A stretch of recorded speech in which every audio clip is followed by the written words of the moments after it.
उपासना शब्द का क्या अर्थ है? उपासना का स्वरूप कैसा है? भगवान की उपासना कैसे करें? इन सब को बताते हुए पूज्य स्वामी राम सुखदास जी कहते हैं, उपासना शब्द का अर्थ है पास में बैठना, उप आसना। ये दो शब्दों से बनता है। उपासना का विषय कुछ भी हो, जैसे धन, मान, लोक परलोक की कोई भी वस्तु। जो जिस वस्तु को चाहता है उसका मन उस वस्तु के पास रहता है, उसी की उपासना करता है। परंतु वास्तव में उपासना होनी चाहिए सत्य तत्व की। प्रकृति के कार्य की उपासना न करके परमात्मा की उपासना करनी चाहिए। गीता में 3 प्रकार की उपासना कही है। ध्यायेन आत्मनि पश्यन्ति केचिद आत्मानम् आत्मना अन्ये सांख्येन योगेन कर्मयोगेन चापरे। कितने लोग ध्यान योग के द्वारा परमात्मा का साक्षात्कार करते हैं, कई सांख्य योग के द्वारा और कई कर्मयोग के द्वारा। गीता में उपासना के 3 मार्ग हैं, भक्ति योग, ज्ञान योग एवं कर्म योग। सत्य तत्व की प्राप्ति के लिए जो किया जाए उसे उपासना कहते हैं। यह सब परमात्मा ही परमात्मा है, वही आदि मध्य और अंत में है। मयि सर्वम इदं प्रोतम सूत्रे मणिगणा इव। सूत्र में मणिगण की तरह संपूर्ण चराचर विश्व मुझ में ही तो ओत प्रोत है। सत असत सब कुछ परमात्मा ही है। सत्य तत्व की ऐसी उपासना भक्ति योग की पद्धति से उपासना है। सांख्य योग की उपासना असत का त्याग करके है। जैसे ना सतो विद्यते भावो ना भावो विद्यते सतः, कि असत की सत्ता नहीं है और सत का अभाव नहीं है। सत की उपासना की जाती है। कर्म योग में भी सत की उपासना है। भगवान ने कहा है, नेहाभिक्रमनाशोस्ति प्रत्यवायो न विद्यते। इसमें कृत प्रयत्न का नाश नहीं होता। गीता के 17वें अध्याय के 2 श्लोकों में सत शब्द की 5 व्याख्या की हैं। सद्भावे साधुभावे च प्रशस्ते कर्मणि तथा यज्ञे तपसी दाने च स्थिति और कर्म चैव तदर्थीयम। देखो, सत कहते हैं सत्ता का होना, जिसका कभी नाश नहीं है, वह सर्वत्र विद्यमान है। यह संसार नित्य परिवर्तनशील ही है, परंतु उसके आश्रय से यह संसार प्रत्यक्ष नाशवान होने पर भी सत्य दिखाई देता है। यह संसार सत्य दिखाई देता तो है, पर सत्य है नहीं। प्रत्येक पदार्थ की उत्पत्ति के मूल में एक नित्य तत्व होता है, जिसके आश्रय से पदार्थ उत्पन्न होता है। उसे प्रकाश देने की जरूरत नहीं है, वह तो स्वयं प्रकाश है। उसकी सत्यता से ही सब अनित्य संसार दिखाई दे रहा है। तस्य भासा सर्वम इदं विभाति। उसी के प्रकाश से यह संपूर्ण जगत प्रकाशित होता है। सांख्य योग में असत को छोड़कर सत का ही चिंतन ध्यान होता है। असली उपासना उसी तत्व के लिए साधना मात्र है। बाल्यावस्था में जो शरीर था वह बदल गया, साथी सामग्री भाव उद्देश्य इंद्रियां सब बदल गई हैं, पर मैं तो वही हूं, ये बात नहीं बदली। मैं वही हूं, यह सत्य है। देश काल वस्तु व्यक्ति सब उस सत के अंतर्गत है। सत्तत्व ज्यों का त्यों रहता है। हमने असत में मान्यता कर ली है कर्ता हम इति मन्यते, मैं करता हूं, हम ऐसा मान लेते हैं। समष्टि शक्ति से ही समस्त क्रियाएं हो रही हैं। प्रकृते हे क्रियमाणानि, ऐसी स्थिति में संपूर्ण क्रियाएं समष्टि के द्वारा ही हो रही हैं। अब शंका होती है कि मन की स्फुरना नहीं मिटती, यहां मूल में गलती है। हम उस स्फुरना को मिटाने के लिए उसके कारण को न मिटाकर उसके कार्य को मिटाना चाहते हैं। कारण जिस मन में स्फुरना होती है उस मन को हमने अपना मान लिया है। उसको अपना नहीं मानना है, वह प्रकृति का है, उसकी सत्ता से ही स्फुरना होती है। यह परिवर्तनशील है। इस उपासना को सांख्य योग की उपासना कहते हैं। सत असत से परे और उसमें व्याप्त भगवान ही है। मयि सर्वम इदं प्रोतम, जैसे मिट्टी से बनने वाले बर्तन के पहले भी मिट्टी थी, बर्तन बनने के बाद भी मिट्टी है और बिखरने पर भी मिट्टी ही होती है। यही बात संसार के लिए भी कही जा सकती है। संसार है तब भी परमात्मा है। संसार के होने से पहले भी परमात्मा था एवं संसार के बिखरने पर भी परमात्मा ही तो है। जैसे घड़े का ढक्कन, उसकी आकृति, रंग, सभी चीजें होने से उसका उपभोग भी होता है, ऐसे ही नाम रूपमय यह संसार भी उपयोगी तो है। इसे परमात्मा ने ही तो बनाया है, यह परमात्मा ही तो है। दूसरी वस्तु आई कहाँ से? उससे उत्पन्न, उसी में लीन यह संसार परमात्मा ही है। ऐसी उपासना करना, सब कुछ परमात्मा है ऐसा भाव रखना, हर समय परमात्मा का चिंतन, यह भक्ति योग की उपासना है। निष्काम भाव है। यह निष्कामता स्वतः सिद्ध है, कामना बनाई हुई है। अब यह विचार करें, धन की कामना है, मान सम्मान की कामना है, पहले ये नहीं थी। बाल्यावस्था में कंकड़ पत्थर से खेलते थे, उस समय बहुत कम ज्ञान था हमें, कोई विशेष कामना भी नहीं थी। परंतु अब ये कामनाएं बढ़ती ही जा रही हैं। कभी किसी वस्तु की कामना करते हैं, कभी किसी वस्तु की, कभी द्रव्य की कामना होती है तो कभी मान सम्मान की। अतः मानना पड़ेगा कि कामनाएं पैदा होती हैं और फिर मिट भी तो जाती हैं, निरंतर नहीं रहती। लोग कहते हैं कि कामना मिटती नहीं, परंतु मैं कहूँगा कि कामना रहती ही नहीं है। यह भगवान की परम कृपा है कि कामना चाहे शरीर की हो या धन की हो, वह कभी भी टिकेगी नहीं। बाल्यावस्था में कामना खेल की थी, अब देखो वह मिट गई। पीछे दूसरी अनेक कामनाएं हुईं, वे भी तो मिट गईं। यही बात ममता की है, वह भी जोड़ी जाती है और छोड़ी जा सकती है। किसी के साथ ममता जोड़ने पर जुड़ जाती है और तोड़ने पर टूट जाती है। बहनों का जन्म एक परिवार में होता है, परस्पर में कितना ममत्व होता है, किंतु विवाह होने पर पति के परिवार वालों से संबंध जुड़ जाता है, तब पुराने परिवार वालों से उतनी ममता नहीं रहती। सहोदर भाई के गोद चले जाने पर उसके साथ वह ममता नहीं रहती जो उसके साथ पहले थी। अधिक क्या, अपने शरीर की ओर देखें।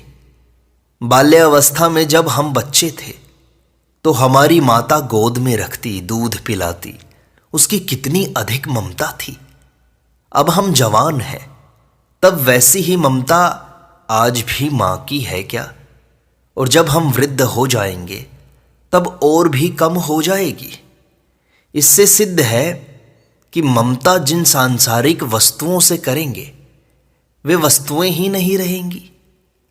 पर ममता करने पर जो लाभ पाप आदि होंगे वे रह जाएंगे।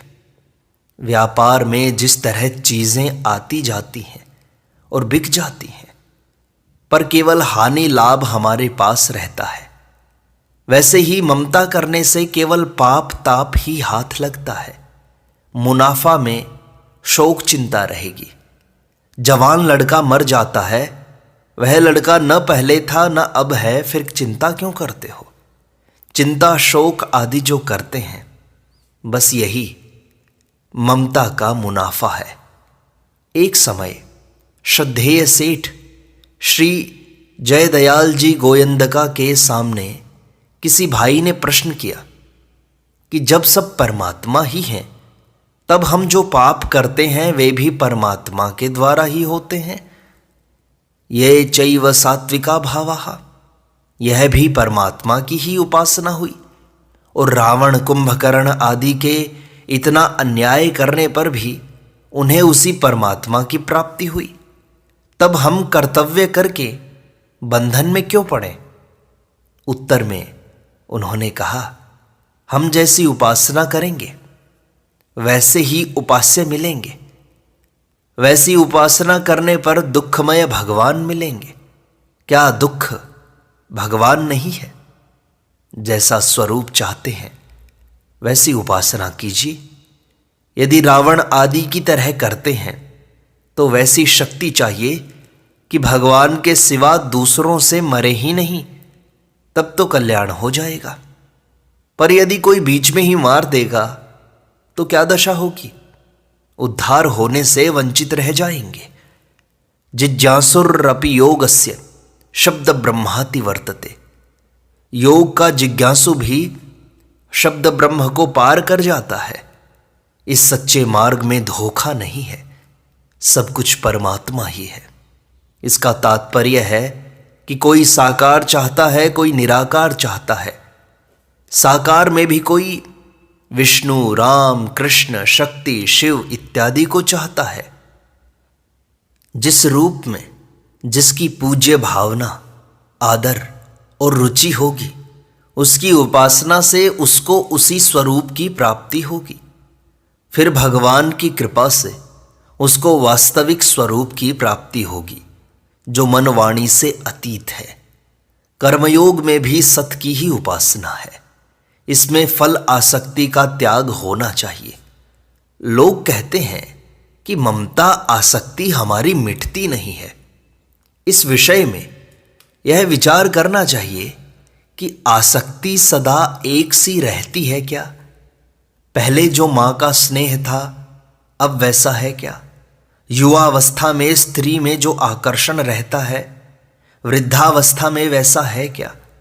किसी भी वस्तु के साथ देख लें, मकान बनवाया या गहना कपड़ा बनवाया, 2-4 दिन जो आनंद आया फिर वह आनंद वैसा ही रहता है क्या?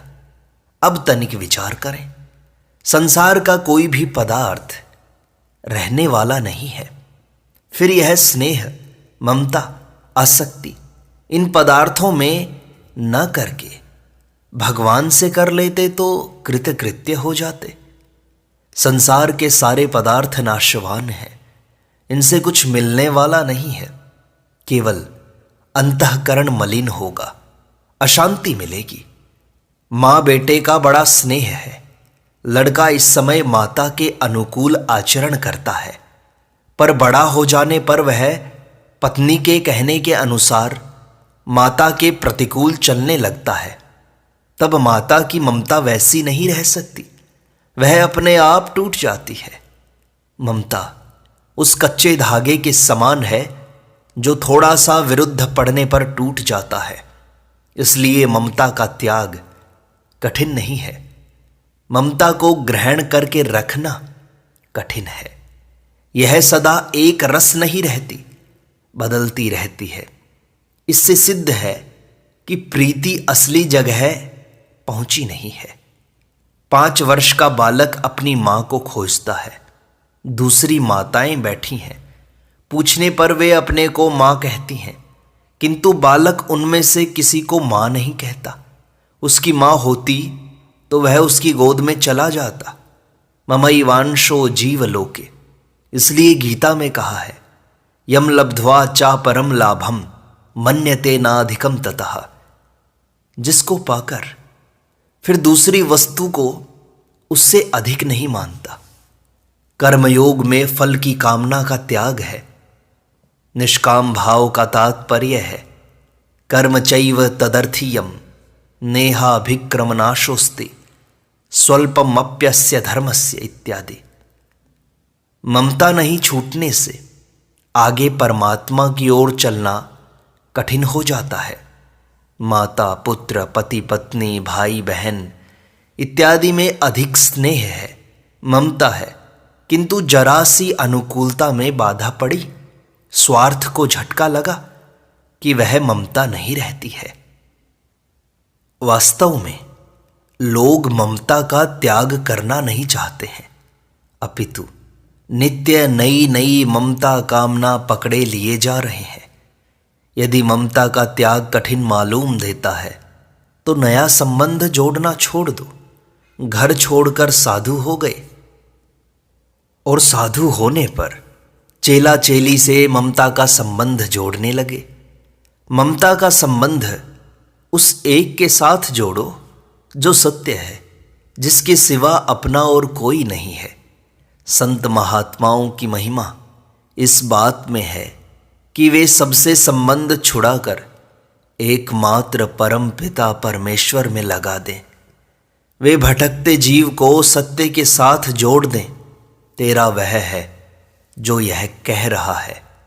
उसी के नाते सबकी सेवा करो, आदर सत्कार करो। स्त्री केवल पति के नाते ही पति के परिवार वालों की सेवा करती है। इसी तरह उस भगवान के नाते हमें सबकी सेवा करनी है।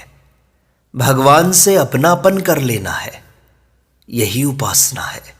भगवान के पास बैठ जाना है, उन्हीं का चिंतन करना है। कर्मयोग के अनुसार ममता आसक्ति कामना का त्याग करके अपने कर्तव्य के आचरण द्वारा उपासना की जाती है। ज्ञान योग के अनुसार परमात्मा को जानकर उपासना की जाती है। भक्ति योग के अनुसार भगवान को मानकर उपासना की जाती है। ज्ञान योग के द्वारा जो प्राप्ति होती है, कर्म योग के द्वारा भी उसी की प्राप्ति होती है।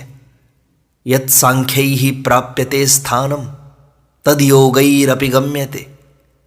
ज्ञान योगियों द्वारा जो परम धाम प्राप्त किया जाता है, निष्काम कर्म योगियों द्वारा भी वही तो प्राप्त किया जाता है, क्योंकि दोनों में एक में भी अच्छी प्रकार स्थित हुआ पुरुष दोनों फल रूप परमात्मा को ही प्राप्त कर देता है।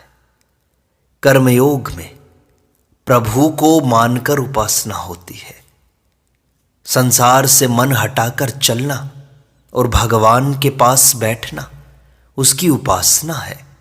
थोड़ी देर जप कर लें, पाठ पूजन कर लें, यह असली उपासना है क्या? असली उपासना का तात्पर्य है हर समय उसी में लगन हो जाए। जैसे परिवार में हर समय मन लगा रहता है, वैसे ही हर समय चलते फिरते परमात्मा में लगन होनी चाहिए। यही सच्ची उपासना है। इसकी सिद्धि अवश्य होती है। यह मनुष्य शरीर इसीलिए मिला है।